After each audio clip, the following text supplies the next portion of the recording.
Hello friends, आज हम लोग देखेंगे कि डेंगू जो किट होता है वो टेस्ट कैसे रन करते हैं। ठीक है ना। तो सबसे पहले हम लोग ये देखेंगे इसका रिक्वायरमेंट क्या होता है।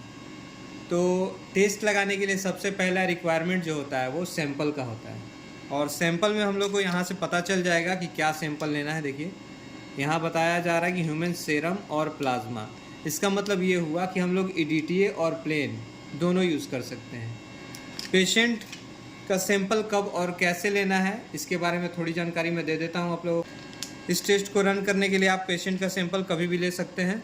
मतलब 1 से 1.5 ml से 2 ml तक आप EDTA या प्लेन ले सकते हैं। ठीक है ना। हमारे पास पेशेंट का सैंपल मौजूद है ये रेड वायल में। क्लॉट हो जाने के बाद इसको हम लोग सेंट्रीफ्यूज करेंगे और सेंट्रीफ्यूज करने के बाद देखिए ये सीरम है, देख रहे हैं ना। इससे ये टेस्ट हम लोग रन करेंगे। तो अब आ जाते हैं कि और क्या क्या रिक्वायरमेंट होती हैं टेस्ट में।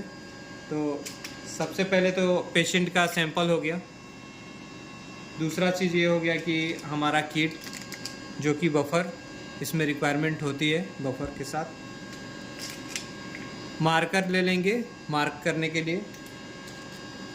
ड्रॉपर ले सकते हैं या तो आप माइक्रोपिपेट ले सकते हैं। ठीक है। एक स्टॉप वॉच, क्योंकि इसमें टाइमिंग इम्पोर्टेंट रोल प्ले करता है। ठीक है ना। क्योंकि एक्चुअली में क्या होता है, किट जो होता है वो टाइमिंग पे ऊपर निर्भर करता है। टाइमिंग से ज़्यादा जो हम लोग को इंस्ट्रक्शन दिया गया है, देखिए जो इंस्ट्रक्शन इसमें दिया गया है जो किट के साथ आता है, इसमें टाइमिंग बताता है। उस टाइम के ज़्यादा अगर एबव हो जाने से आप रिज़ल्ट देते हैं तो वो इनवैलिड हो सकता है। तो इसको हम लोग ध्यान रखेंगे। देखिए सबसे पहले हम लोग देखेंगे कि इसको लगाते कैसे हैं। ठीक है ना।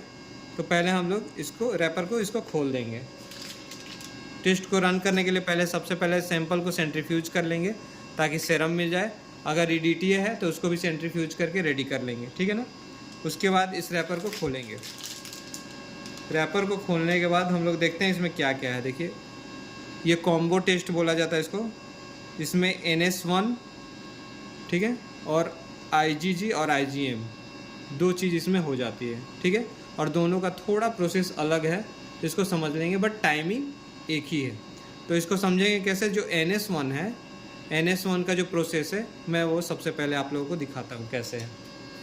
देखिए NS1 का प्रोसेस बताया गया है हम लोग का कि 2 ड्रॉप, अगर ड्रॉपर है आपके पास तो 2 ड्रॉप हम लोग उसमें सेरम डाल देंगे या प्लाज्मा डाल देंगे, जो आपके पास अवेलेबल है। अगर EDTA है तो प्लाज्मा डाल देंगे 2 ड्रॉप। अगर माइक्रोपिपेट है तो कम से कम 70 माइक्रोलीटर आप इससे खींचकर NS1 में, ये जो NS1 है इसमें आपको डाल देना है। ठीक है। इसमें बफर नहीं डालना है। ठीक है। और इसके बाद क्या बोल रहा है देखिए, allow reaction to occur for 20 minutes. हम लोग को रिएक्शन जो होने में 20 मिनट्स के लिए स्टॉप वॉच लगाकर छोड़ देना है। ठीक है। Read result at 20 minutes. Positive result may appear as early as 2 to 10 minutes. अगर पॉजिटिव होगा तो हो सकता है कि 10 मिनट के अंदर आ जाए। ठीक है। लेकिन हम लोग अगर नेगेटिव रिजल्ट देंगे, अगर नेगेटिव आ रहा है तो 20 मिनट्स हम लोग वेट करेंगे। 20 मिनट से एबव वेट नहीं करेंगे। ठीक है ना। 20 मिनट्स के बाद इनवैलिड रिजल्ट आ सकता है। हो सकता है कभी कभी किट में एक लाइनिंग शो कर देती है, लेकिन टाइम से एबव अगर हो जाए तो उसको हम लोग नेगेटिव ही मानेंगे। और आप दूसरा जो है उसके बारे में बता देता हूँ, IG और IgGM। इसमें आपको 10 माइक्रोलीटर आपको सेरम या प्लाज्मा डाल देना है। दोनों को डालने के बाद आपको वेट करना है 20 मिनट्स का। अब मैं इस चीज़ को प्रैक्टिकली दिखा देता हूँ। आइए देखिए इस किट को कैसे लगाना है मैं आप लोगों को दिखाता हूँ। ये हमारा सैंपल है। ठीक है। इसको मैंने सेंट्रीफ्यूज कर लिया है। अब इसको खोलेंगे और NS1 में हम लोग सबसे पहले कितना डालेंगे, 70 माइक्रोलीटर।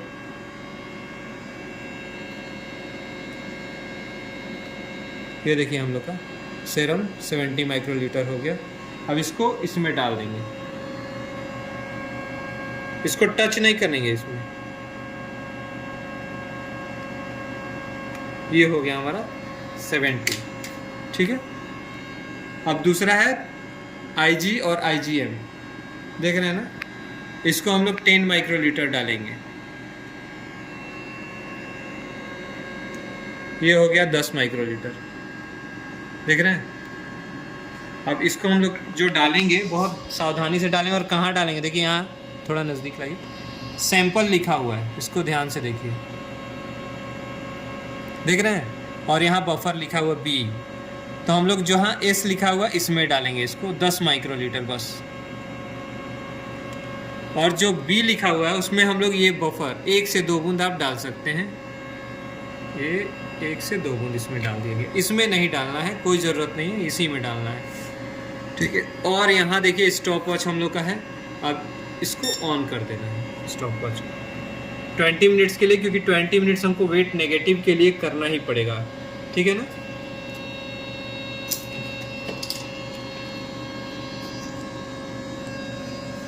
अब देखिए ये धीरे धीरे आगे बढ़ रहा है रिजल्ट।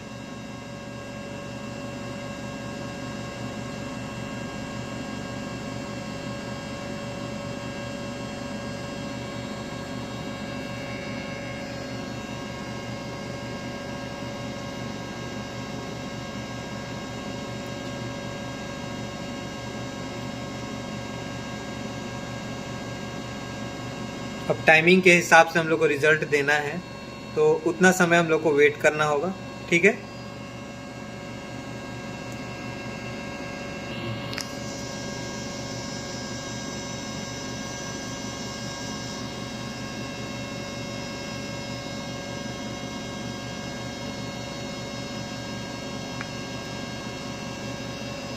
जैसा कि इसमें बताया गया है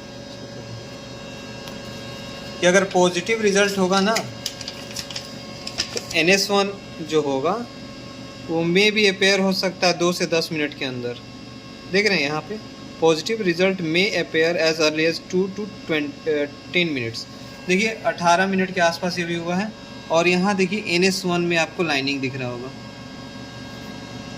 ये चीज़ आपको नोटिस कर रहे हैं आप लोग, देखिए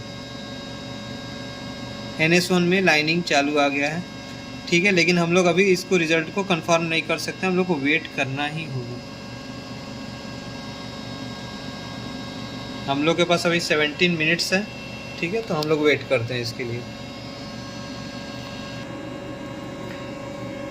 पूरे 20 मिनट में से अब हमारे पास केवल 5 मिनट 46 सेकंड बचा हुआ है, समझ रहे हैं ना। और रिज़ल्ट देखिए क्या आ रहा है, रिज़ल्ट हमारा डेंगू पॉजिटिव आ रहा है। और पॉजिटिव में भी क्या आ रहा है, NS1 पॉजिटिव आ रहा है, ये देख रहे हैं। IgG और IgM नहीं आ रहा है, ठीक है। तो 5 मिनट और वेट करेंगे हम। 5 मिनट वेट करने के बाद हम इसको रिपोर्टिंग कर देंगे कि डेंगू IgG और IgM नेगेटिव है, और डेंगू NS1 जो है वो पॉजिटिव है, डेंगू पॉजिटिव है, ठीक है ना। तो आइए हम लोग समझ लेते हैं कि कीट में, अभी ऐसे तो आप लोगों को समझ में आ गया पॉजिटिव, लेकिन नेगेटिव आया चाहे इनवैलिड है तो कैसे समझ में आएगा वो मैं इस पर फिगर आउट कर देता हूँ। देखिए हम लोग यहाँ सैंपल डाल रहे हैं, मान लीजिए इस जगह पे, ठीक है ना। सैंपल डालने के बाद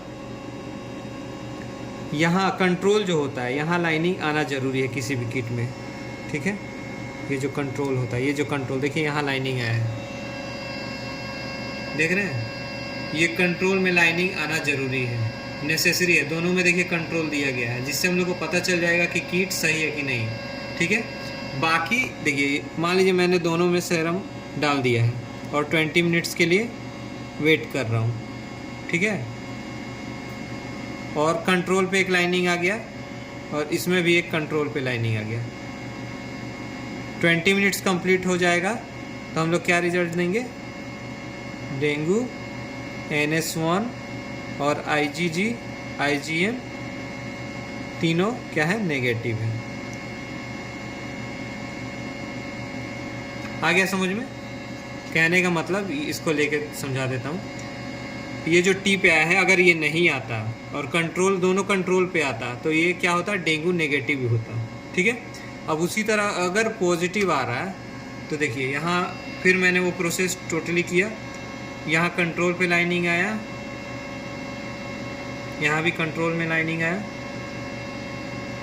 ठीक है। लेकिन इसी के साथ IgM पे आ गया, अगर बाकी कहीं नहीं आया तो इसका रिपोर्ट क्या होगा, डेंगू NS1। देखिए NS1 पे टी पे नहीं ना आया है, टेस्ट पे नहीं आया है तो ये नेगेटिव हो गया। लेकिन यहाँ IgM पे आ गया है तो IgM पॉजिटिव, IgG पे नहीं आया है तो IgG नेगेटिव। आ रहा है ना समझ में।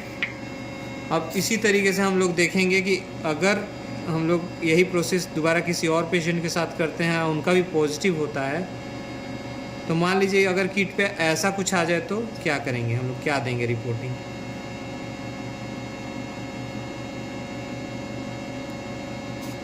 ये आप लोग भी मेरे को कमेंट कर सकते हैं कि इसका रिज़ल्ट क्या होगा। वैसे मैं बता देता हूँ, ठीक है ना। तो ये NS1 है, NS1 में T पे लाइनिंग आ रहा है तो ये NS1 पॉजिटिव है, ठीक है। और यहाँ कंट्रोल के बाद IgM भी पॉजिटिव है, IgM भी पॉजिटिव है और IgG नेगेटिव है। समझ में आ गया। लेकिन अगर इसमें केवल इस पे आ जाए, ठीक है, सीरम डालने के बाद कंट्रोल पे लाइनिंग पे अगर ना आए, इसका लाइनिंग ना बने कंट्रोल का, किसी में भी, इस दोनों में किसी में भी अगर लाइनिंग नहीं बनता है कंट्रोल पे, T पे बन जाता है या M पे बन जाता है या G पे बन जाता है और कंट्रोल पे लाइनिंग नहीं आता है, तो ये टेस्ट इनवैलिड हो जाएगा और आपको इसको दूसरे किट के साथ रिपीट करना होगा। तो मुझे लगता है कि आप लोगों को इसके बारे में अच्छे से समझ में आ गया होगा कि इस टेस्ट को कैसे रन करते हैं। बाकी मैं फिर से एक बार बता देता हूँ कि ठीक है, NS1 में सबसे पहले हम लोग सीरम जो होता है या प्लाज्मा होता है, इसको 70 माइक्रोलीटर डाल देंगे, ठीक है ना। 70 माइक्रोलीटर सीरम हम लोग डाल देंगे इसमें, NS1 में। ये जो NS1 है, बफर डालने की कोई ज़रूरत नहीं है इसमें, ठीक है। लेकिन इसके बगल में देखिए छोटा सा जगह बनाया गया है, ये देखिए छोटा सा जगह सैंपल के लिए बनाया गया है। यहाँ बहुत आदमी कंफ्यूज हो जाते हैं, इसीलिए मैं बता देना चाहता हूँ। एस का जो है ना मार्क, यहाँ सैंपल डालना, और सैंपल ज़्यादा नहीं, 10 माइक्रोन ही डालना है, ठीक है। और जो बी का मार्क है वहाँ पे ये जो डेंगू का बफर आता है साथ में, आप 1 से 2 ड्रॉप इसमें डाल सकते हैं, ठीक है। तो इसमें 70 माइक्रोन डाल दीजिएगा और इसमें आप सैंपल की जगह यहाँ 10 माइक्रोन डाल दीजिएगा, आप बफर डाल दीजिएगा यहाँ पे, क्योंकि यहाँ मार्क किया गया है।